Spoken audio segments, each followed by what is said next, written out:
If you can't handle the spice, then get out of the cutscenes, because we're talking about everything from patch 6.55 Growing Light Part 2. This is the Carbuncle Chronicle.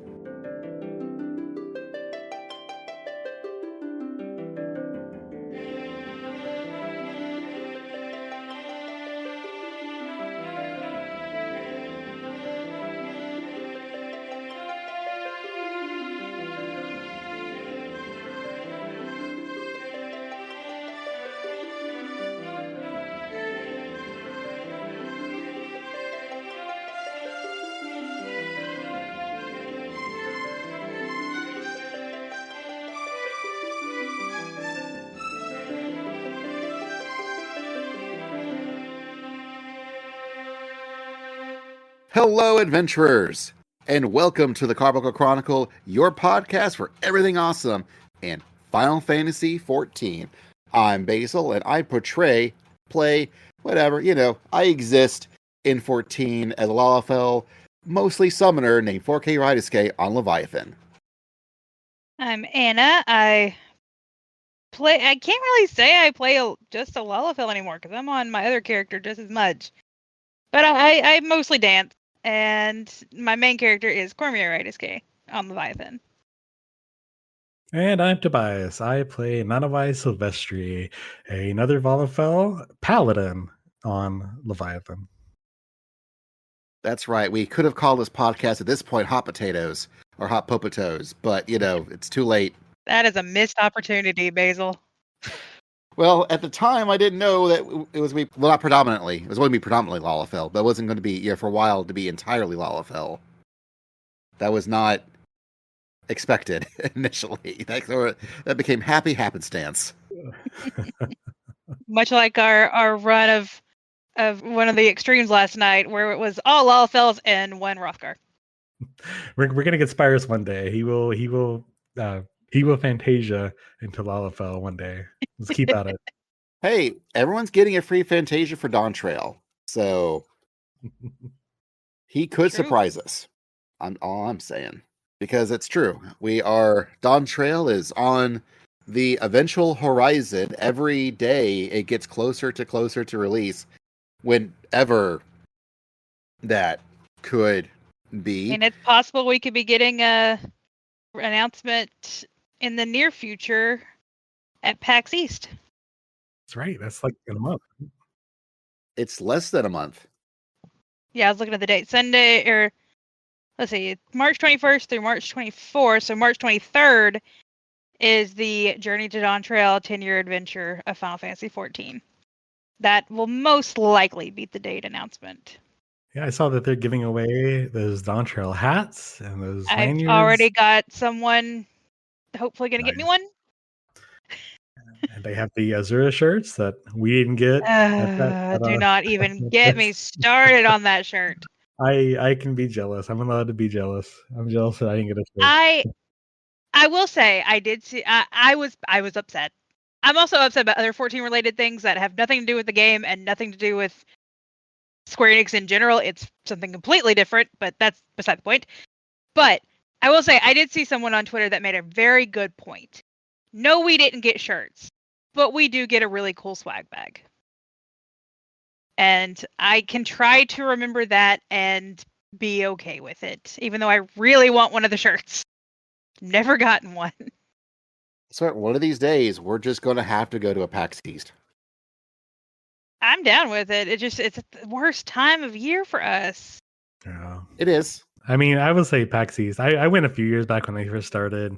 It was a pain in the ass to get tickets. It looks to be a little less of a pain in the ass nowadays. It was fun. I'm glad to never go back if I can't. But I mean, now that I'm like super into 14, it would be nice to maybe go just for that. But we'll see. The thing is, I think for us, like, we would probably need to make sure to go a year that it's an expansion, because they may not do a whole lot any other year. That's true. But anyway, that's true. Like every convention like that they go to, they're always doing one of the trials, and if you win that trial, you get the T-shirt, because that's how they're convincing people to show up to their booth at that con. But until PAX East happens and we find out what there is to find out then. There is currently the Moogle Treasure Trove, the first hunt of Genesis, because we're getting 2 of them. And the first one goes on until March 11th. So if you've been playing and you haven't been doing stuff to get the Moogle Tombstones, you probably should. And I'm really liking how they're doing it. I really like the whole Mogpendium idea. Yes, such a great idea for this. Even the regular stuff is just whatever. You kind of still have to just kind of do it, have a mind to do it, but just checking it for the weekly and the mod goals and even the ultimate, it's easier to do that. It's easier just to jump in the group, be like, hey, anyone need trials this week? Anyone need a specific so like hunt or fate or something? It's easy just to have a specific goal and to go to that goal. And like one of the mines I think last week was fates and Ilmeg and Norvrant. And I was like, hey, I still haven't done all the shared fates in those zones. So not only were I doing it to get the Moogle bucks, the Mog tomes, I was doing it to play the game and do stuff that I needed to do anyway. And there was something very nice about that, I feel like. You weren't just grinding for the sake of doing the Moogle tomes. You're doing it because you needed to do other stuff as well. And I really liked feeling like I was knocking 2 birds out to one stone with that. Yeah, and in that same vein, I like how they've added the gates in the gold saucer to it, because for myself, I have everything on the list. Like there is nothing I absolutely need, but I was like, well, I can use my Moogle tomes to get MGP, so I can finish getting the blackjack and then start saving for Dawntrail, because at that point I would have all the gold saucer things. Well, I feel like, again, for people that already have, what if they don't want anything from the list currently, do it through Gold Saucer, earn the MGP and the Moogle Tomestones, and then take those Moogle Tomestones and get MGP vouchers, because there's something coming up soon that people will want MGP for if you haven't done it before. It's true. And even if you don't want MGP, it's still useful to get the Moogle Tombstones, because if you like doing treasure map stuff, you do get those level 80 treasure maps that guarantee a portal, and they stack. All the other treasure maps don't stack, but these ostensibly special Time-Worn maps, they stack. And so you can have a big old set of them just for a rainy day when you want to do level 80 maps, because you're guaranteed portals, and it's you're at least somewhat guaranteed a good time.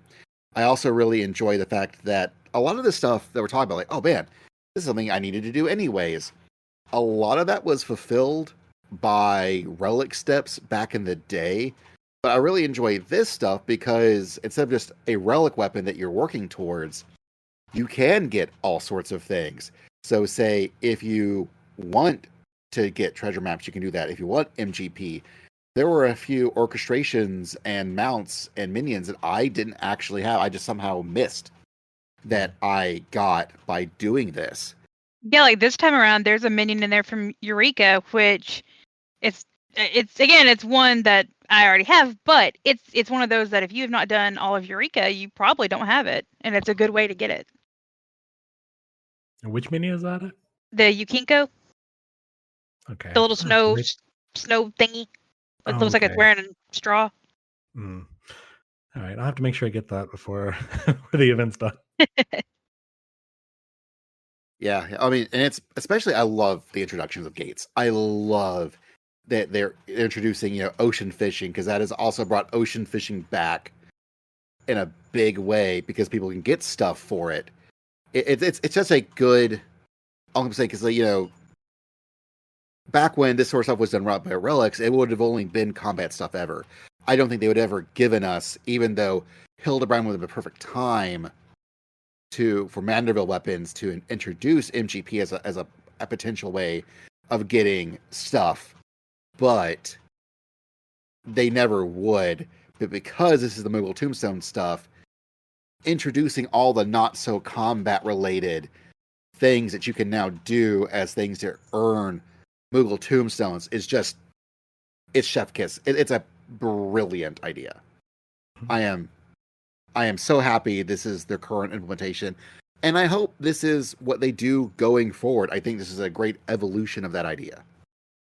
And Anna mentioned earlier, if you need to spend your MGP on stuff, well, congratulations, folks. If you haven't done it yet, the Final Fantasy XV collab event is coming back. It's going on from February 28th, so assuredly after this episode has come out, until March 13th. So Moogle Tombstone Part 1 ends on March 11th, and the 15 collab event ends on March 13th. Everybody get your cards. So yeah, it's essentially going. Yeah, everybody gets cards. So it's essentially going for the last couple of weeks of the Moogle Tome event. So it's a good tie-in that you can, they know that if people need MGP, they have a great way to do that. And if you need MGP, a great way to do it, not doing gates and things, is Fashion Report. I know of two very good resources for Fashion Report. We have Kyoko Star on Twitter, or Mione. He does YouTube videos. They both put in a lot of work, and they do very good guides for Fashion Report every week. And that is an easy, 80,000, or at least sometimes maybe even over 100,000 if you have the MGP FC buffs, or if you have any of the little boost cards that you can get. There's so many ways to get MGP, but that's a great way to get a good chunk. Yeah, I know. I really haven't done a whole lot of Fashion Reports. I did the one from about, I don't know, a few months back where it was just the starting gear, the racial starting gear, and that was really easy. I just never really, I guess, had time or carved out some time to really look into it. And fashion glams for me has always been whatever I think looks cool, and I never spent the time to look into fashion, so to speak. So I mostly just ignore it. But it's definitely something I can look into now that I have a little more time and space to do new things. I tend to not do it all that often. I try to do it during events like this, or especially Make It Rain. I'll try to do it during Make It Rain, and I like it. And having played for as long as I have most of the gear, or I can make it or get it very easily. Mm-hmm. So if you ever need help, if there's something that's crafted, just hey, Anna, can you make this for me? Because I most likely have all the stuff to make it. The YouTube channel you're talking about, they just kind of go over week to week to what? Yeah, Mione, he will post a video that says Fashion Report or weekly week whatever Fashion Report. He usually posts a video for it, and he does other great videos about anything in this game. He usually always does videos for new furniture pieces, new minions, new mounts.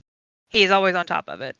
And then Kyoko Star always has a good graphic on his Twitter. Mm-hmm. I'd even say that's the one thing I really like about the Mogpedia is not just the added features, but for all the other events, you either have to revert to the website, which you have to dig through the lodestone to find. It's going to be hard to Google sometimes, or you have to go to a third-party fan-made graphic, and it's nice to have that in the game, as part of the game. To see where I like having that, because you can always look in the the duty finder, but I like the different quests. I like having just the standard objective list, and it tells you how many you have, and it doesn't have a list of the rewards, which would be maybe the only thing I would add.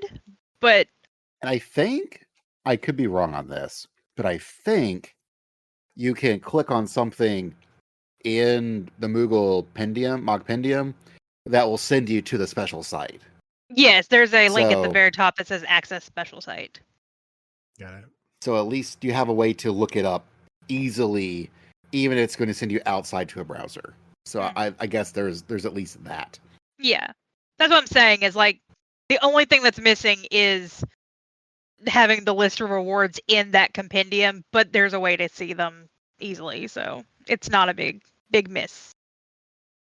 But if you haven't met our boy Noctis, and easily the best content that 15 ever had, because it's in 14, the instance port is great. I'm really hoping that they take cues from that for the 16 one, and it looks like they probably have from what we've seen. But that is definitely one of my favorite instances. Yeah, it's really fun. You get some cool orchestrations. You get Noctis' outfit. You can get the regalia. You can get Noctis' hair. Yeah, they did a really good job of really incorporating. You get a card. get a triple triad card. Like they did a really good job of making it a worthwhile event, worthwhile collab. It was, I think, the first time they had a chance to make really good looking food that has influenced, things further along as the game went on. It's a good time. I'm glad they're bringing it back once again for people to give it a go, because it's been like 3 years since they last did it, which is wild to think about. Has it really been that? Wow. Yeah, it was 2019, 2021, and now we're in the year of our Yoshi P 2024. Wow. Yeah, time sucks. Yeah. Although this whets our appetite, because we should be getting a Final Fantasy XVI collab pretty soon. Maybe that'll also get announced during the not live letter, but the PAX East panel. Yeah. That's possible. I'm betting April. Like early April. I could totally see it. Totally see that. And we should hopefully also know more about when they might give us a live letter that would correspond to the media tour and all the combat revisions that we'll be seeing in Dawntrail. That's the last big pre-Dawntrail thing.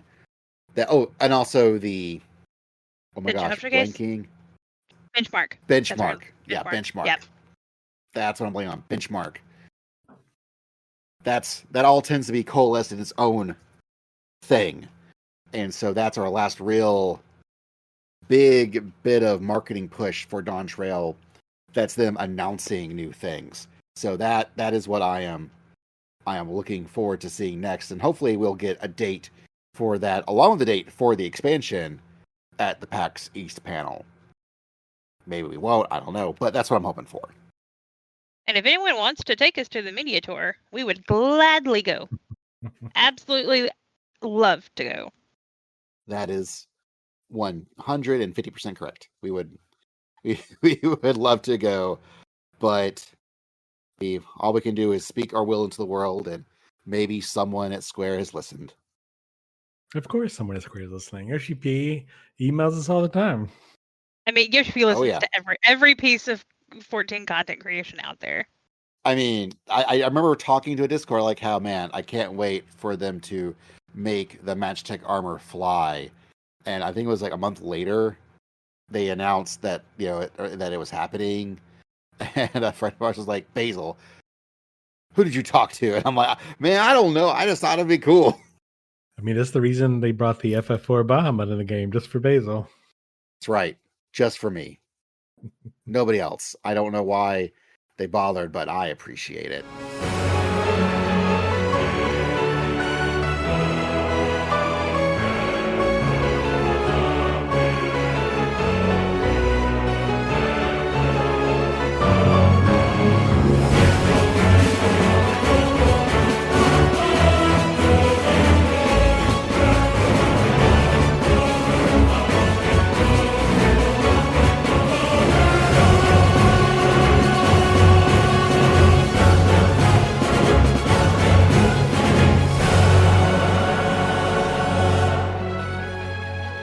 I want to talk about this a bit, because I know we usually have like a what you've been doing segment of the show, and both of you have been participating in our Baja quest for Baja Blast, that we've been trying to go through the extremes to work our way up to the FF4 Baja mount. And man, I'm having a blast during that. I just wanted to say that and put it out in the world that, man, that's so much fun. Like I've been wanting to graduate to doing extremes for a bit, and now that we're doing it, it's like, man, I'm loving it. Oh yeah, y'all have been doing great, and then this is the last one where I already have the mount. So the next ones we get into are gonna be fun, because we're gonna have to go for all 8 or 9, depending on who all's with us those nights. But yeah, it's been a lot of fun. It's a spoiler podcast, so we flat out say, like, we did Big Z Zodiac last time, and that was sort of my first extreme, and it's not too difficult. I was told before that Zodiac's a good way to start getting to extremes, and I definitely see that, just because there's a lot of AoEs going off, but it's mostly just your responsibility is that it's pretty straightforward in that way. So just over 2 nights of work, we were able to get everybody in our group the links for that, and we just started hiding them last night, and we got just 2 clears. We barely eked 2 clears out. Much more difficult than Zodiac for sure. But Sadly, man, no mounts were seen. But yeah, neither no mounts yet. But it's a lot more to do, but it's a lot more fun. I feel like because of it, you're having to pay attention to the AoE telegraphs that are happening, and then like there's multiple phases of the fight, and you're having to realign your brain, both doing the crystals show up and you got to chase around the arena, keeping the ads away, and then moving into the light waves. There's a lot more to do, but it's still like once you get it, it's so much fun. I really enjoy the whole light wave mechanics. I like how it's visually presented, how you're using the crystals. I had to sort of gauge the angle of the crystals. Now, I'm not saying I'm good at this, but I like it. I like how for example, for Zodiac, I am very glad that you and Anna could recognize the visual tales of. I have an issue where the things are coming down when they have their sort of constellations that tell you where the safe marks are on the map. My brain has a hard time mapping where it's showing me where it would actually be on the map or on the actual floor. Like it's showing it very obviously, but I cannot mentally map it to the ground enough quickly to run to where I need to go. You have to rotate it in your mind as it happens, and that's the and I think it was probably like either the 3rd maybe time I did normal that I would finally saw the stars in the sky. I was like, I don't understand. How the crap do you pick this out? See that. And then I looked up and went, oh. But the whole crystals hitting, like with the light waves, and you use the crystals to block yourself from that, I can understand it and visualize it much easier. And so I do appreciate that. No, I'm really enjoying it. It's been a sort of unofficial, inadvertent, club event of our own, seeing us 3 of the Chronicle, and then the other fans of the Acts of the Blood God Charlie and Dropouts podcast. It's just like super hectic in a good way, like because Anna's trying to call stuff out, like I'm trying to learn it, so like I caught myself like trying to call it too, but I realized you're doing great. No, I'm glad you were. Like I just need to like shut up because like I'm talking over people, but it's so much fun because it's so chaotic. Like we're yelling at the microphone, we're trying to run around and do things.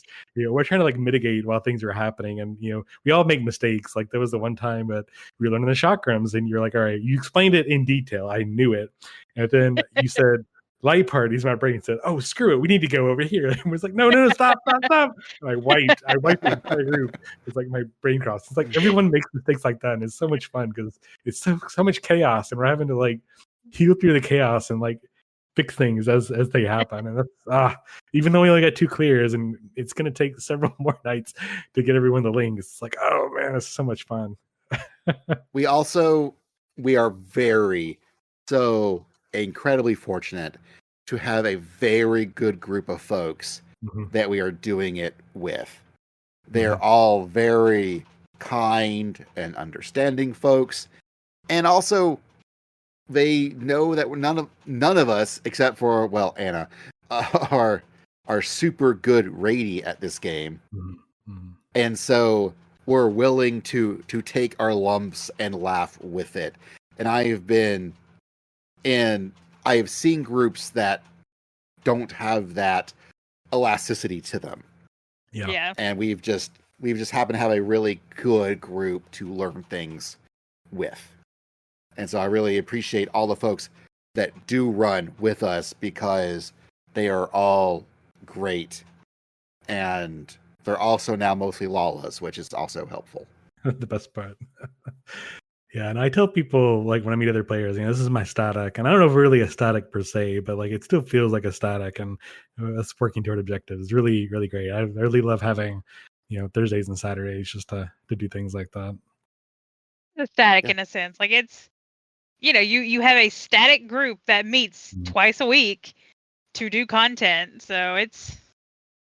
Love it. It's great. Can't wait to keep doing it. Can't wait to, man. I mean, I know Heiden's only the 2nd of 7 total, right? Yep. Oh, man. I know Barbarishi is the real hurdle there, Yep. but I'm ready, man. Like we were talking last night a little bit about like how we got into the game and how we evolved over time, and you guys have been with my journey the whole time. It's like I started like very no MMO knowledge or ability really, and just the fact that I'm here doing extremes, like man, it kind of blows my mind a little bit that I'm able to do this and keep up. And you're doing great. Like I said, I appreciated that you were calling, and like honestly, I was glad for that one, and I was getting to the point where I was about to tell people to stop talking some. But we were fine. It was like one of the last pulls of the night, so I was like, it's fine. You die, they die. Well, no, it's just like it's one of those like especially during raids, like, and I'm used to, if there's a lot of crosstalk, people will be like, okay, clear comms, we because if no one's hearing in the call out, then people are definitely gonna die. For sure. But it was fun. Sides. North and south. Yelling sides. Yep. Okay. So that's what we've been doing, but what did we do previously in life? Well, we played a lot of the stuff that was contained in patch 6.55, and we're going to take an audio break and come right to it here on the Carbuncle Chronicle.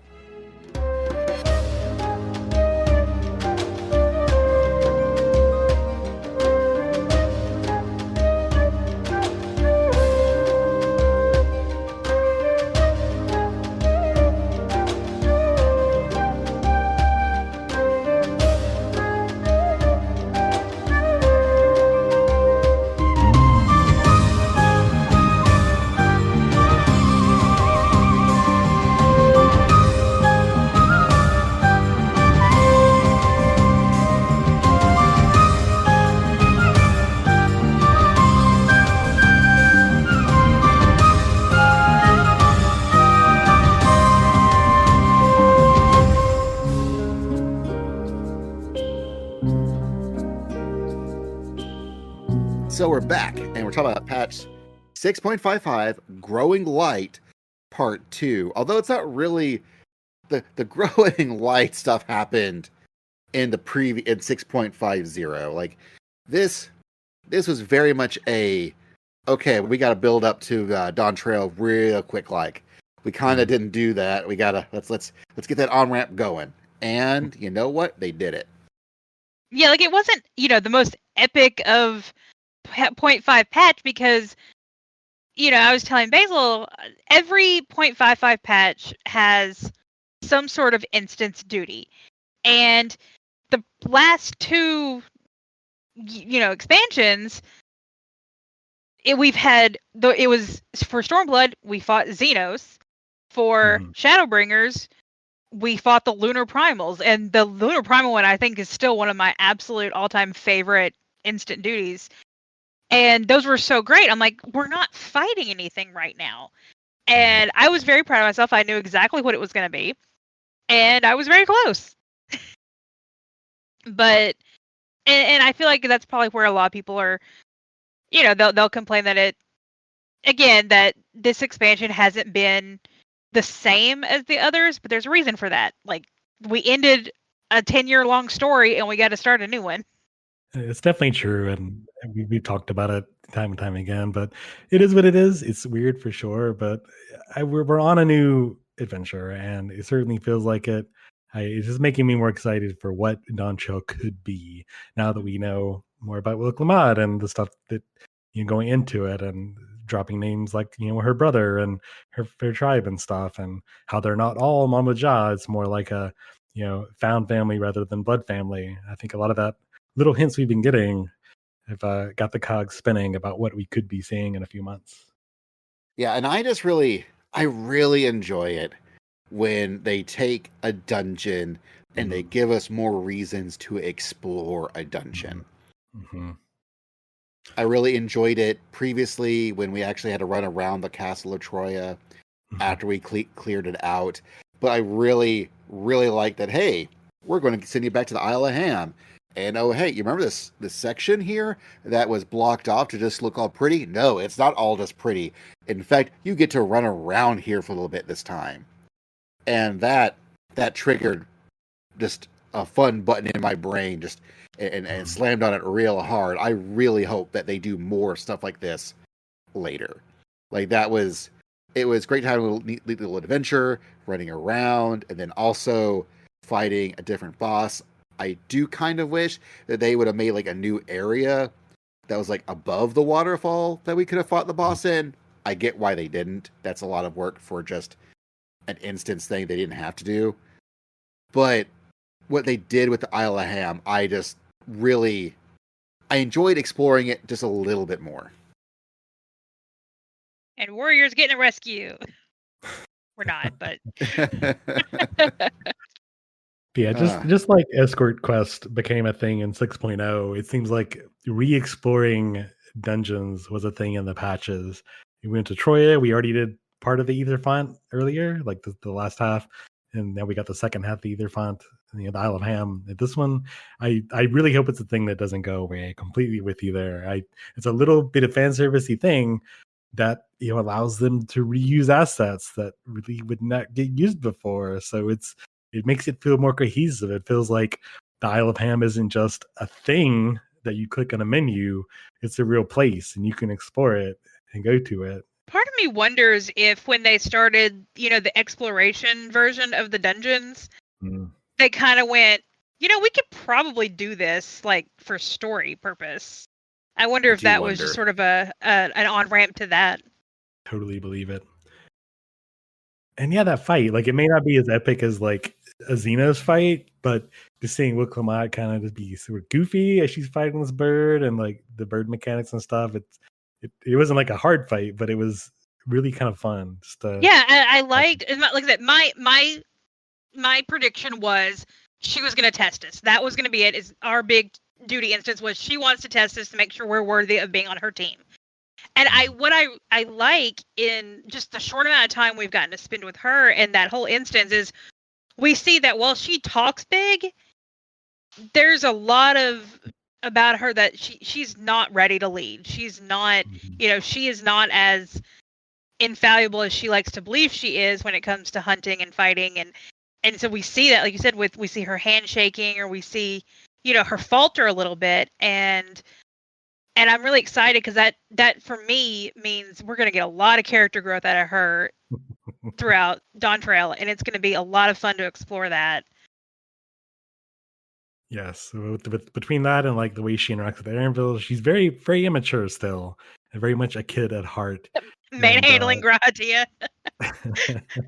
So I agree. I know some people have not really loved her characterization exactly, and I can see why. But I also do like what they're doing with her, and really hope to see how she plays and how she's a foil to Graha and Aaronville and even us and the coming expansion.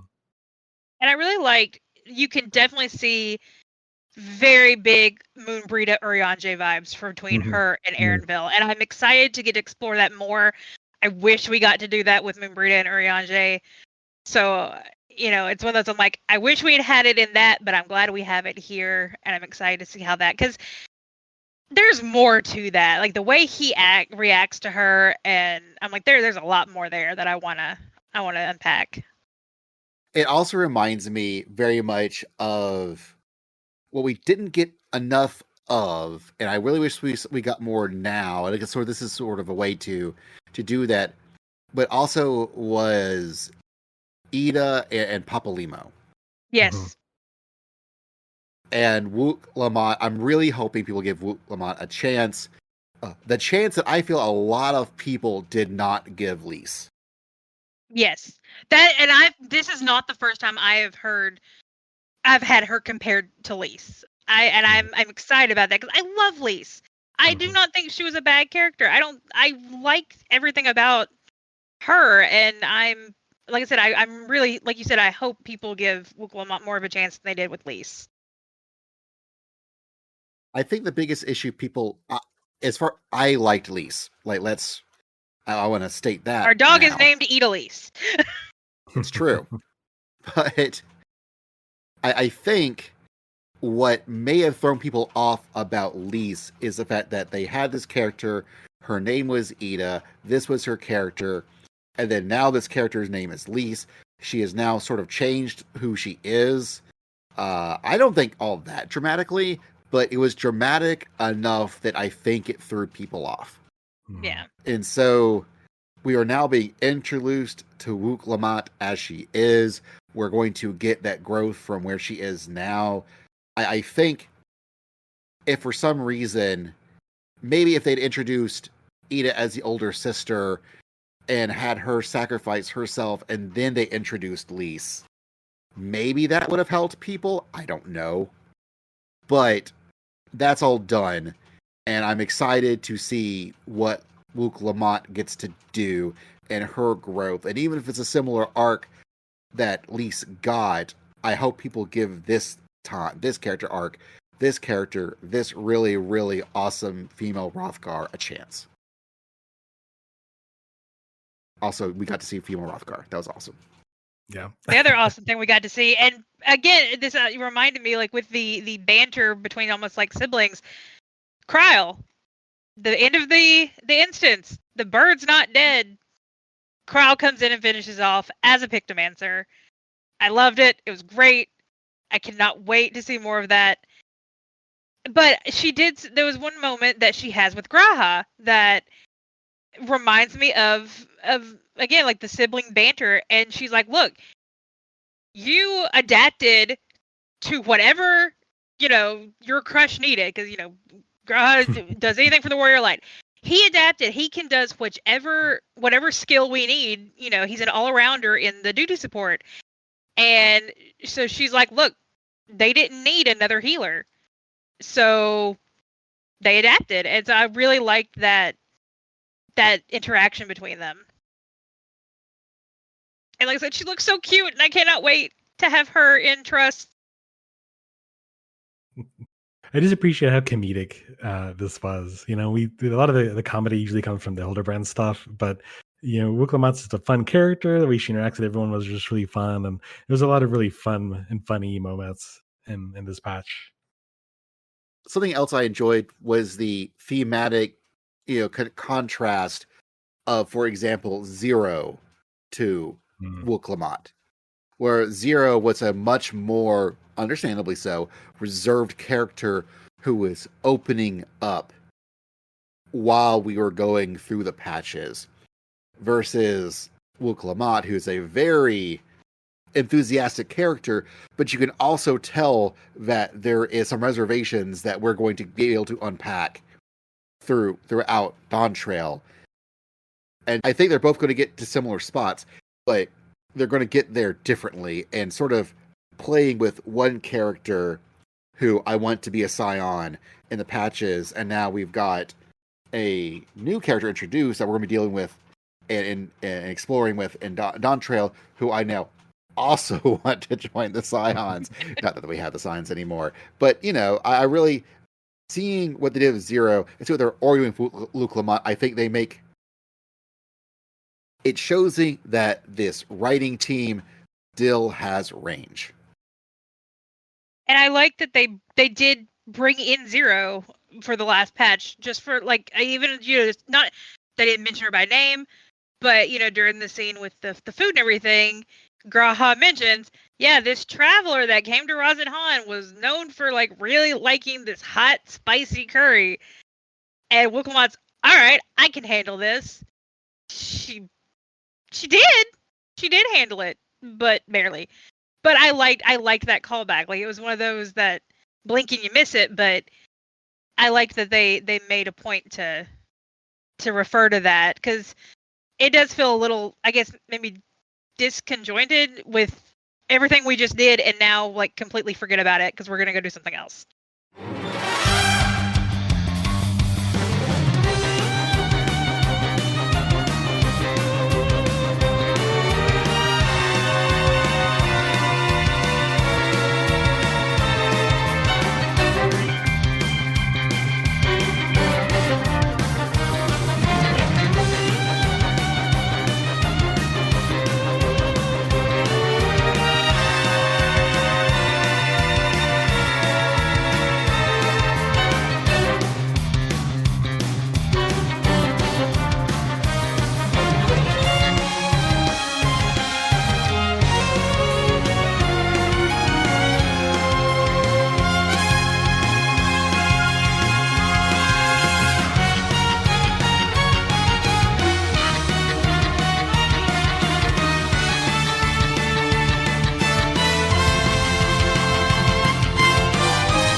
speaking of something else, Hildebrand.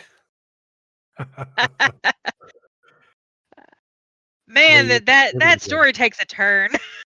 Like this expansion has been probably one of my favorite Hildebrand arcs.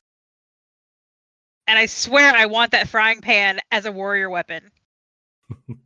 One day they'll give it to you. Hey, I got my Gaia hammer, so I can hold out. Come on, Cash Shop, come through with us again. Yeah, what a great way to end this though. Like, I mean, the villain we kind of I think we knew was coming more or less, not really surprised, but Oh yeah. it's never about the destination, it's about the journey, man. And seeing what Dr. Lugay, whatever, the robot doctor from 4, Yeah. like get served one more time in a yet another sport theme. What was it, the ultimate slug or something? Yeah. Yeah. So let's see, we had basketball, volleyball, and now baseball, which was so funny to me just because of the theme of FanFest being in the Tokyo Dome. It's like, of course they went with baseball for the big right after Japanese FanFest moment. Going into the new trial, which we got to play at FanFest, Asura. It is so much easier when you're on your own stuff. But I really liked it. It's fun. I still need to go in there and get the card. I haven't gotten the card yet. Mm-hmm. But I liked it. I thought it was a lot of fun. And we took a bunch of our FC through it. It was good times. It's pretty, it's fun. Like, part of me still wishes somewhere Greg would show up, but if he does not show up in Dawntrail on that very, very, very big bridge, I'm gonna be very disappointed. And I think the team should know that. It's like, look, you're giving us a big bridge. And we know that Hildebrand was blasted off again in a direction. He is probably going to be flying across the ocean until he hits Tural. Like, it was, Yep. I'm like, all right, there it is. We know how he's getting there. I'm really glad that Brandy Hilt gets to stick around. That Yes. he's not just a one-off character. He's an excellent addition to the group.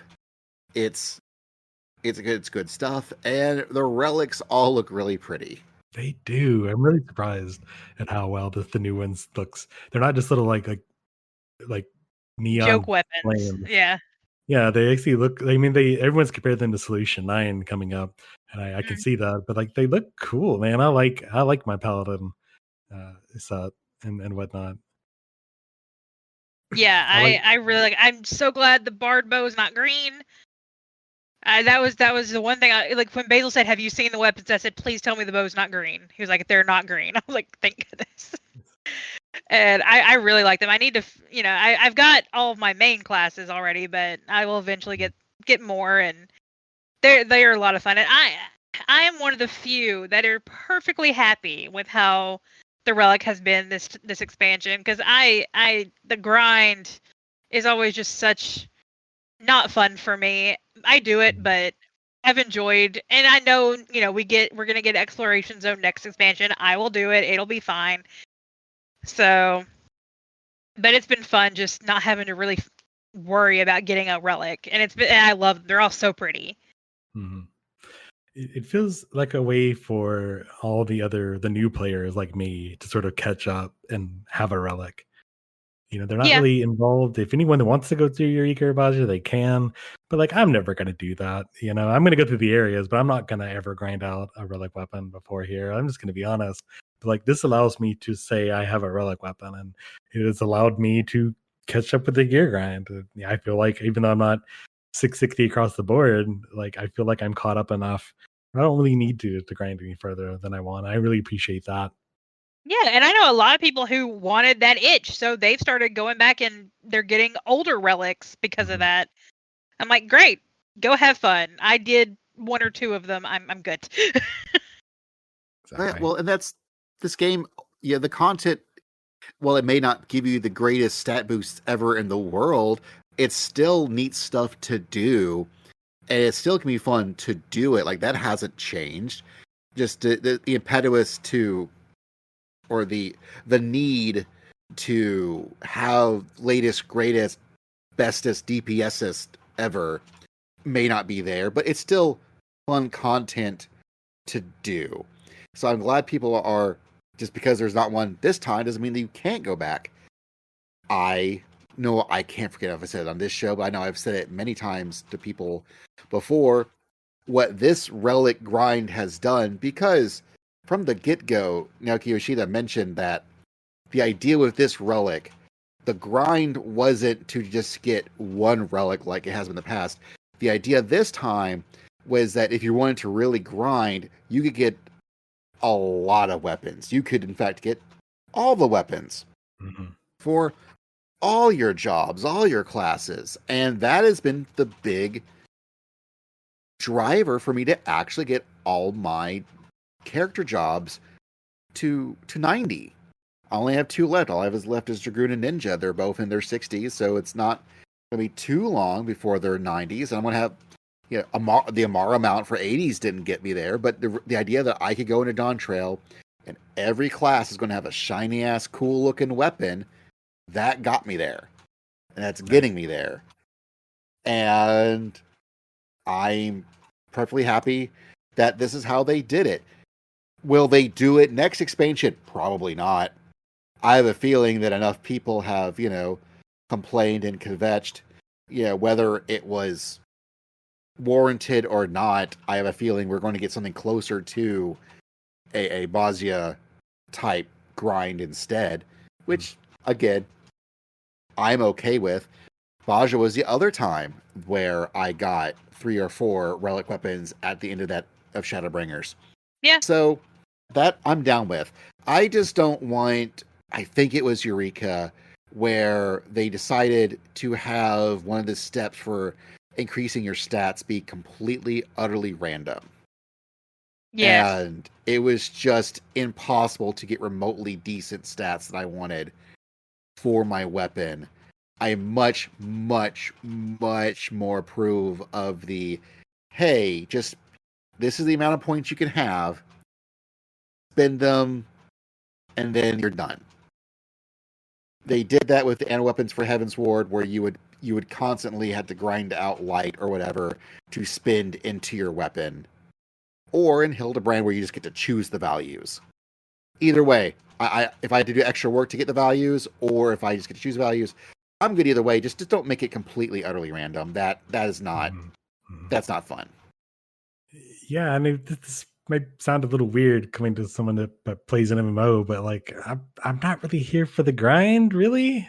You know, I know there's going to be some grind, but I just want to play the content, man. And the fact that I can have, you know, current level gear and do stuff like do the extremes that we were talking about earlier and have a blast doing it without needing to dedicate, you know, part-time job hours just to do that, just to grind up these relics. Like, I'm glad for it, man. I'm here for it. You know, good luck to the people that want the exploratory zones and want to grind stuff out. But I just appreciate the fact that I could jump in and very easily have got raid ready gear, you know, more or less, without having to dedicate a lot of hours into that. Same, yeah. Because I wouldn't have done it. I barely touched any of the relic ones before. I don't really plan on it. And if it turns out that I have to do that to do the extremes in Dawntrail, well, I might not be doing the extremes in Dawntrail. So I really hope that they, you know, don't make it, like you say, completely random or too much of a headache, because I appreciate not having to dedicate all that time. I feel that the Bozia weapons weren't that bad. I think they had overall struck a pretty good middle ground between grind and doing content to do content. But I am also one of those folks that really enjoyed Bozia as an exploratory zone. I really enjoyed running around doing the fates with a big group of people. And I think with our friends, with our fellow dropouts, with our other, our FC friends, I think there's going to be a lot of folks that we can run around and do that stuff with. There'll be plenty of time in between patches that we will do this content and it'll be a good time, and we'll still get those. We'll at least get a relic weapon or two out of it, and it's going to be a good time. Yeah, you're correct. Basha was way, I feel, easier than Eureka in that it was more streamlined. Like if you did Basha, you were gonna get gear and everything, and it was gonna be fine. And I did get more than one set of stuff because I was doing it a lot with you and with others, and yeah, I liked how they did Basha. I hope that's how, or a similar setup to what the next one's gonna be. Just make the zone prettier. Well, I mean, Basha was a war zone, so let's hope this isn't a war zone. It was. Yeah.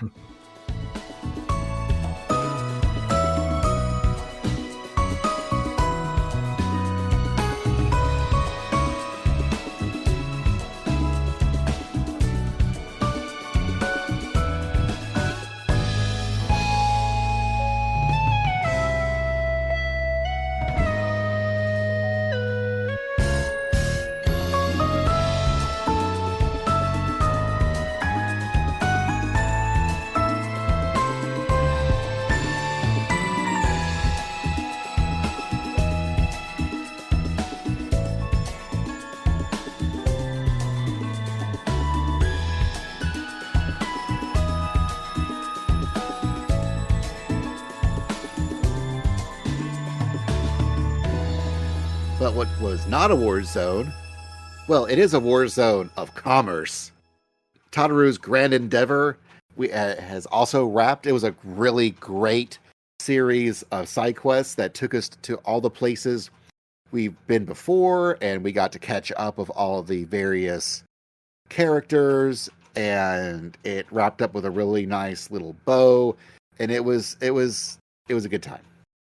Love getting to have more of a background with Tataru, and I'm really hoping they maybe continue that in a way for the next expansion, because maybe she can, with you, her and Hancock can, expand towards the new world, and I'm here for it. It would be so much fun, because I love getting to spend more time with her, because we don't really get to, because while we're taking Cryo now, Tataru is always kind of left behind, and it's fun getting to spend more time with her and her element. This, to me, was the surprise hit of the entire patch. The finale to Tataru's Grand Endeavor. I went in expecting we were just going to finish this little necklace, this cute necklace for Tataru. And it's been great to sort of explore her past and basically do a nice thing for a friend that often gets left behind. It's every point up to this was nice just to do that. And yeah, that's how he wraps up. So sure. But I didn't expect the game to really go into homesickness and the sort of feelings that refugees get. We had Alamegans for a long time, and that was sort of built up into a war story. But the Hunnish people that are everywhere now after the final days, they're feeling homesick, and we got a really personal look at what that looks like. It's not like they were mad at Tataru. It's not like they were, being taken advantage of by someone who is their boss. It wasn't really happening, and the game makes a point to not really portray Tataru as that kind of person. But these people having to come to terms with being homesick and going back and realizing that it's not as easy as moving back home. Sometimes your point, your destiny is to go out to the world and spread culture and do things for other people. And I thought that, man, I didn't expect that the game was going to hit me with that. It's one of those things that you don't expect it, but then you should, because if you ever do custom deliveries, especially with the most recent one, I did not expect to cry at the end of that. So I feel like that's why I always. I never worry about this game, because they can, make you feel in the most absurd situations and just throw things at you that you're like, whoa, wait, what? What? This is supposed to be fun, stupid little side thing. Yeah. Yeah, I was just trying to clear it to get it done with, and I think this podcast got delayed a bit, but I remember that night I was trying to quickly get done with it, and it's just I had to stop and holy, I need to pay attention here, because this game is doing stuff that is not just content to get through, not just to click through. Like it's saying something, and man, what a touching, great end to this little side story. And for example, not to move on, but I'm going to. Island Sanctuary got one last quest. And if you just hear the online, side of things, everyone's like, oh, you just get Garlean cheese out of it. This was a terrible end cap to Island Sanctuary. And that's misses the entire point of this one last quest. This was just, they could have never even included it. And you would never have known because they gave you so much stuff in the actual 6.0 ending of Island Sanctuary, where you had a cool thing, where you made pudding, and you can get a tractor and outfits, and just all sorts of stuff. It was really cool, but this one was so much more of an understated, but I feel very important moment where you get your... For those who have not done Island Sanctuary, as you rank up and get to a point, the end cap to that section of Island Sanctuary is Tataru brings a visitor to the island, and you get to see them do island stuff. And the last person who gets to do island stuff in this last quest is Euless and his friends from Garlemald. And it is a case of they went, hey, y'all need to take a break from rebuilding and go relax a little bit before you get back to more rebuilding your destroyed, desiccated homeland. And what do the Garleans do? They decide to go explore the island to see how the marmots and everybody else, how they actually do their work. their concept of kicking back and having fun is to figure out how to do work better. Yeah, because they're like, this is what we actually used to do. Like, this was how Garlemald, like, citizens, that was their livelihood, is they would farm, they would work the land, and it's like you get to see that side of them, and I loved it so much, and I'm really glad they did that. I've said before, Island Sanctuary was not my cup of tea. This was, I enjoyed it. I did everything. I got all the stuff, but my absolute favorite parts of it were the little stories that happened once you ranked up. I loved seeing all the people that came through, and this one was no exception. I love getting to see that little bit of extra to the story and to characters that we know and we've spent time with, but you get to see them in just a completely different situation than you would ever see them in. And for example, did you know Euless has friends? Yeah. That he has friends. He has people he grew up with, people that he has, friendship camaraderie with, that will give him shit and he gets to give them shit back.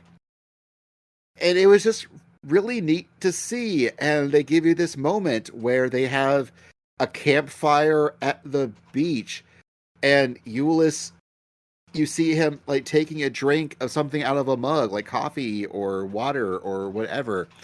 And it really reminded me back of how you start in from the cold and how badly that goes. But this time it's Island Sanctuary. He gets to actually just like enjoy a drink. He gets to enjoy some time not in a frozen hellscape.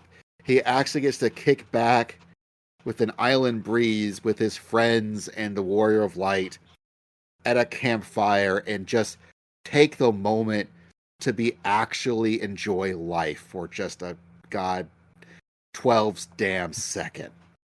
And that moment is one of the things that has stuck with me.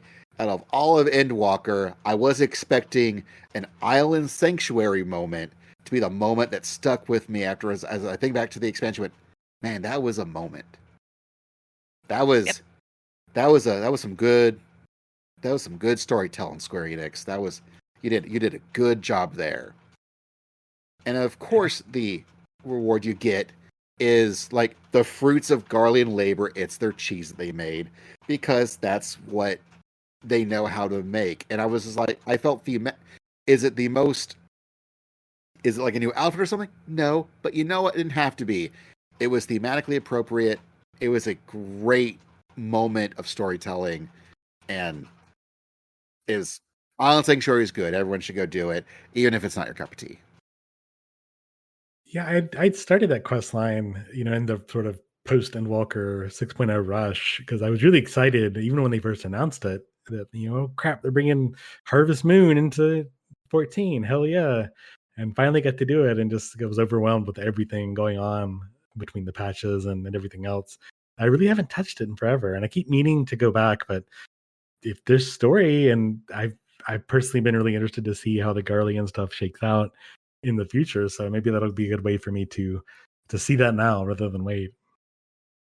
I had one of the most like serendipitous moments during one of those where a certain couple of people come to the island, and I have quote unquote the dead characters that have their minions on the beach, and a character that pertained to them ran up to them, and I'm like, oh my god. It was great.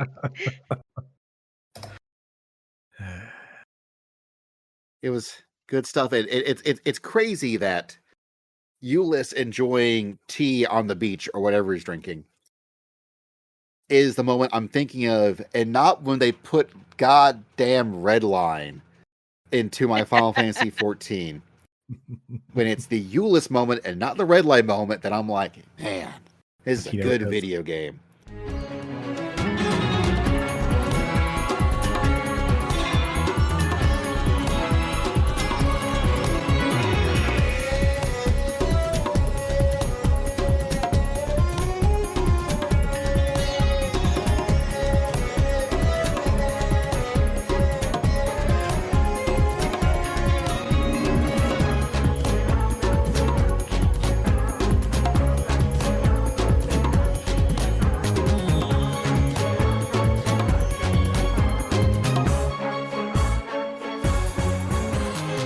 Because the Alliance Tribe quest, they didn't do it in Shadowbringers because they just couldn't think of a good way to tie everything together, although they absolutely could have. I have full faith that they could have done it. But when everyone's like, but we really like it when you tie it all together, they were like, okay, we'll definitely do it for Endwalker. And it was boy, just as good as ever. It was so good. It was. The whole concept of the whole allied tribe quests is that you get a battle quest, a gathering quest, and a crafting quest, quests. So that way, if you need a way to get experience to level up your jobs, battle jobs, you can do that, or your gathering jobs, or your crafting jobs, without having to do like the really onerous stuff. Like you can do it, and you'll get your characters up quicker that way. And it's not as intensive as other ways that you can go about doing it. And then, when you go through all the ranks, and them all ranked at max, at the end of an expansion, they'll introduce one last quest, and whatever the storyline will somehow connect each of the tribes together in one big thing. And so this time, we had Akasadora for our battle quests, right? And the whole thing with that was them doing stuff with racing carts. And then we had the gathering, which was that Omega? That was Omega, right? That was Ultima Thule. The restaurant at the end of the universe. Yeah. Where some of the folks from the Omega side, and you're also getting reintroduced to all the various peoples that Medion showed you in the final days, or in the Dead Ends. The Dead Ends, yeah, the Dead Ends dungeon, and how through the power of food and good soup, you can defeat despair. You don't have to go do a big grand battle. Just give them good soup, and it's fine. And then the Loporrits, with the crafting, with the dreaming ways, where the Loporrits have sort of lost their whole reason for existing, which was to get humanity ready to fly off on the moon to find a new place to live. Now what do? And that's sort of how that's what that tribe quest tackles. And so here in this final one, you go back to the rest of the universe with the Omega folks and a couple of Loporrits and the folks there, and they're like, man, really see something else to really just jazz it up here. And someone goes, well, what about if we introduce the kart racing, the Akastoridu and Thavnir? They went, that sounds great. And so you go talk to them, and by the time you get back, everyone's been like, oh man, we're going to do racing. Okay, cool. Well, I've got my spaceship ready. Okay, well, I'm going to make this crazy biological creature. That's going to be our racing thing. And the Akastori are like, what? Wait, what? How is this supposed to work? They're like, don't worry. Dynamis. It'll fix all our problems. And it gets a big end cap. You get to see this really cool race cutscene, and you make a couple of choices on how the cutscenes play out. It's a rollicking good time. Like it is just as out there and just as fun as the Hildebrand stuff was, and that's not hyperbole. Though those are both like top tier. You know, as the kids say, this was peak. And they did not disappoint, and I still stand that some of the best dances in this game come from the Allied Beast Tribe quests. It's true. I can now have my Wildfell shake his butt. It's great. I'm not gonna lie, I'm a little jealous with the lop pop. I gotta work on that to get the lop pop. Yep, it is definitely a must. I think they showed it way back. Was it the Hildebrand quest line? They showed them do it on the moon. It's like, man, I really hope that's an emote someday. And sure enough, when they first showed that, it was in a trailer. I don't remember which patch it was, but when they first showed the Loporrits dancing like that, I went, "That's the dance. That is the dance we're getting from the Allied Beast Tribe." And I've been looking forward to it for so long, and it did not disappoint. I love it. Very happy. And don't forget, folks, you don't have to level up all your classes to do these tribe quests. You just need a battle job, a crafting job, a gathering job. And they're also excellent ways to level up your battle, gathering, and crafting jobs. Like it's a really good way to do it. You get a lot of experience for it. It's actually how I inadvertently kind of, between that and ocean fishing, is how I got from 80 to 90 with my Endwalker Fisher. Yeah, sadly, by the time they come out, I tend to have everything leveled by that point, but it's still fun to do. Look, you and our pal Elo, y'all go just extra hard, real fast on leveling stuff. Yeah. Whereas I usually will I'll make sure to level one craft. I will level up all my gatherers because that can be done easily enough. There's only 3 of them. Yeah. Yeah, Fisher, Miner, and Botanist. So there's only 3 of them. And those can be done really quickly through leaves. And I'll make sure I'll do one crafter, I'll do my gatherers. But then I'll save the rest of my crafters for whenever they introduce the tribe quest, because I know that's going to be because I'm going to do them anyways. I might as well do that and also level up my crafters, because I don't really need them. Now, okay, I am privileged. My wonderful wife, Anna, is still that crazy and will go that hard. And so if I need anything crafted, I don't have to do it. So I will admit I am blessed as far as that goes. But I will then save all my crafting stuff to level through that, because I'm going to do it anyways. Might as well wait till I actually also get experience out of it. And it's okay. He pays for it because he gives me all his materia when I need it. Sure. It's true. I don't have... None of my crafters have any materia because it all goes to Anna.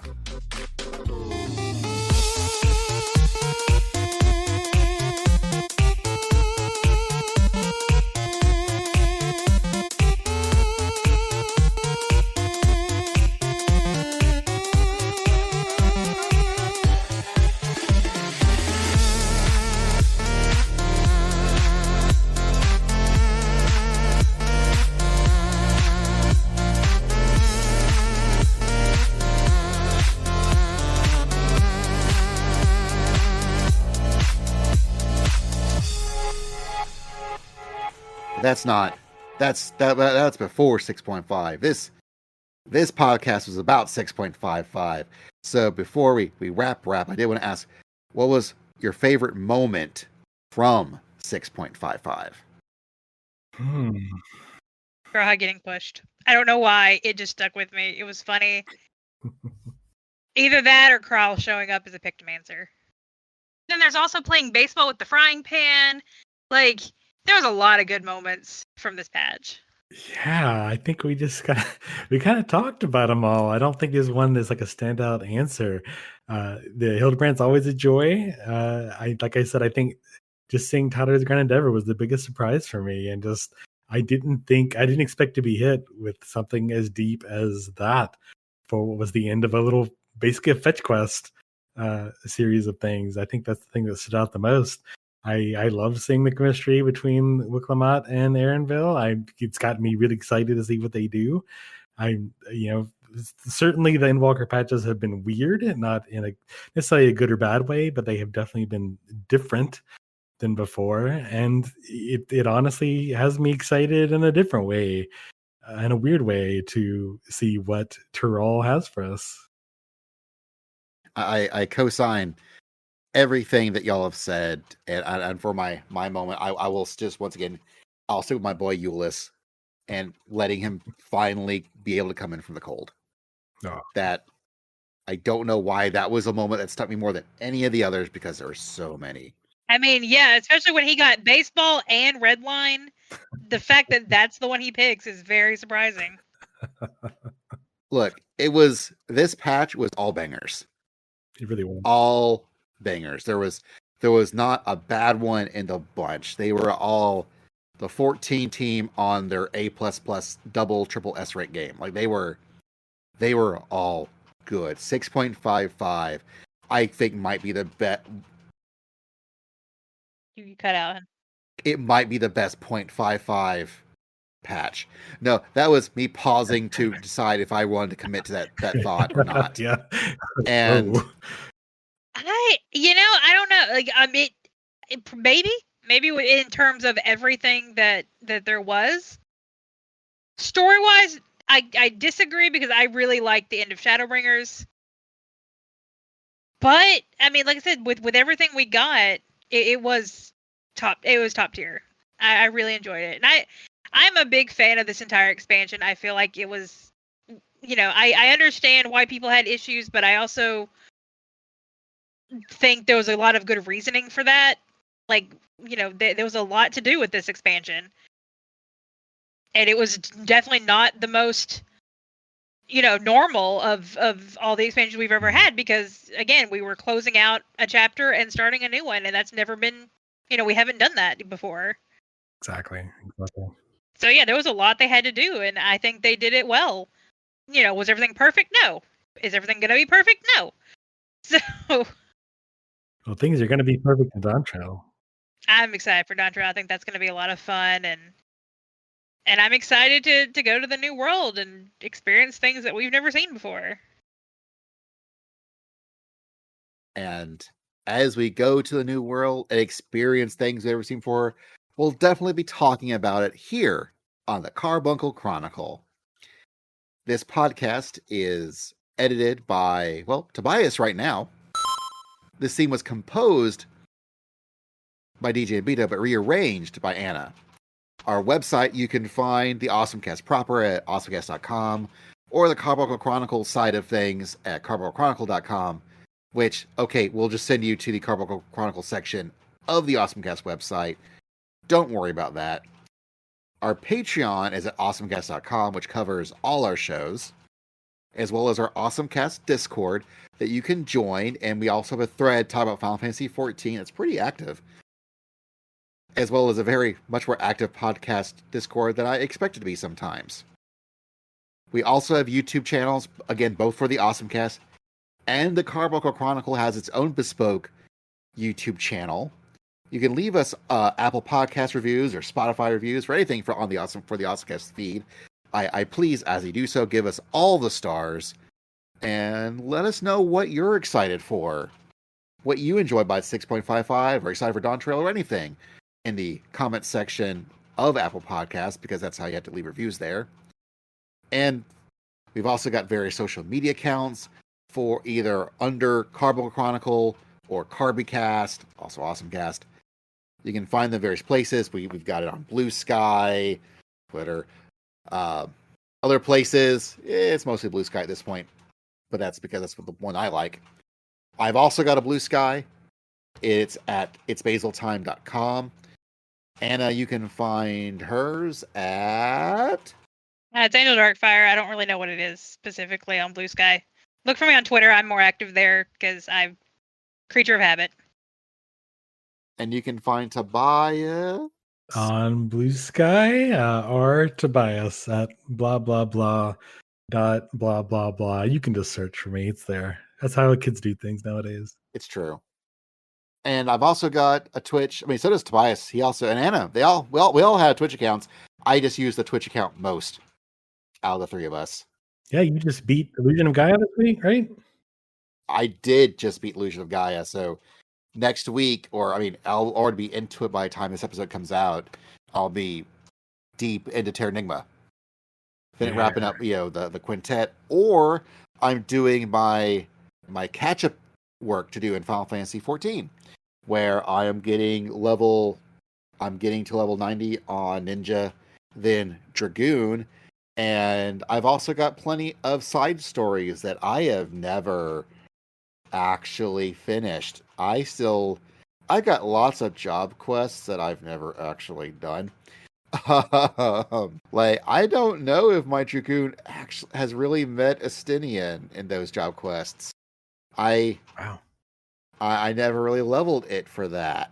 So that'll be fun when I actually log on to Dragoon to actually do storyline quests, because I need to do all those job quests. So the usual goal is I try to do 14 streams on Monday, and then the rest of the week is retro games. So we'll see how it goes. But I also know that Anna will sometimes do the ratings on Angel Darkfire. Tobias also will occasionally stream stuff on Twitch, but I know that Tobias has also been doing a lot of streaming stuff in the AwesomeCast Discord. Yeah, it's just a kind of a fun casual thing. Since I'm not really here, it's usually just a fun Sunday fun day sort of deal. Bill has really been into the Yakuza series, and trying to get me to play it for a long time. So this is mostly a way for me just to play and hang out with Bill and whoever else wants to show up in the Discord and kind of play some Yakuza and just chill and hang out and talk. And it's kind of a nice casual time. And yeah, it's giving me an excuse to actually burn through Yakuza 0, which I'm playing currently. It's pretty great. And you could be a part of that too if you just joined the Discord already. Come on, what's keeping you? Quit lollygagging. Just get on the Discord. Everyone's here.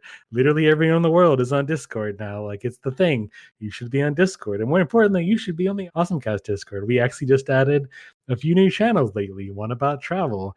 And I think we've been kicking the idea of doing some of a self-care channel, and that just got started yesterday. So there's something for everybody. You did get put in. Like something. I think I saw that. Something fun for the whole family, no matter what you're into. If it's self-care, if it's Final Fantasy XIV, maybe it's participating in Charlie trolling me and literally everyone else in the Discord at all hours of the day. You could be part of that if you just jump on the Discord already. Come on, what are you doing? What are you doing, man? That's right.